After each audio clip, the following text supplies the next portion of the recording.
Welcome to stock purse Telugu YouTube channel and good evening.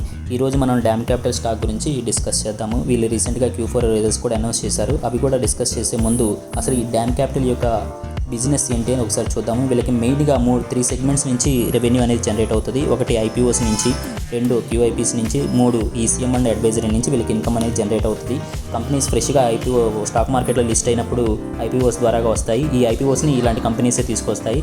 So దీని ద్వారా వీళ్ళు fund raising ఎంతైతే చేస్తారో దాంట్లో కమిషన్ వస్తుంది. అలాగే ఎగ్జిస్టింగ్ కంపెనీస్ కూడా QIPs ద్వారా ఫండ్ రైజ్ చేస్తాయి. దీంట్లో కూడా ఈ ఫండ్ సైజ్ని బట్టి వీళ్ళకి కమిషన్ వస్తుంది.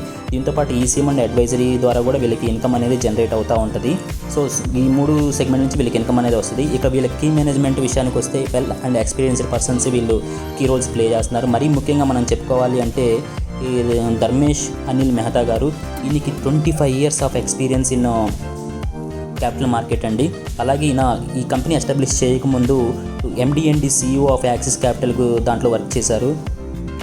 అలాగే ఈ కంపెనీ ఏ కంపెనీస్ని IPOకి తీసుకొచ్చిందో చూస్తే ఫైనాన్షియల్ సర్వీసెస్లో IRFC, రీసెంట్గా వచ్చిన మోబిక్విక్ కానీ, డీమార్ట్ కానీ, కేన్ టెక్నాలజీస్ కానీ పెద్ద పెద్ద కంపెనీని ఈ కంపెనీ IPOకి తీసుకొచ్చింది. అలాగే రీసెంట్గా మనం రిజల్ట్స్ వచ్చినాయి అని చెప్పుకున్నాం కదా, ఆ రిజల్ట్స్లో 250 crores ఇయర్ ఆన్ ఇయర్లో చూస్తే 37.5% అప్ అయింది. అలాగే నెట్ ప్రాఫిట్ 47.1% అప్ అయ్యి 104 crores డిక్లేర్ చేశారు. అలాగే return on equity 48.7%. Numbers year on ఇయర్లో చూస్తే మంచిగానే ఉన్నాయి.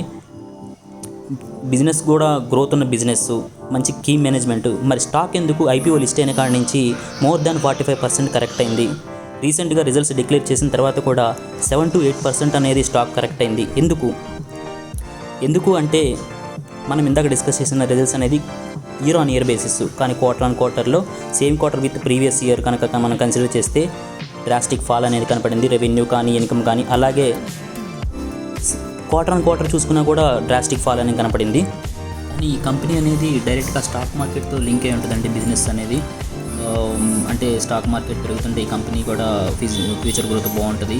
అలాగే స్టాక్ మార్కెట్ పెరుగుతుంటే ఈ కంపెనీ రెవెన్యూ కూడా డ్రాప్ అవుతుంది. సో ఇక నుంచి అన్నా చూద్దాము, ఈ కంపెనీ మన స్టాక్ మార్కెట్ రికవర్ అవుతుంది.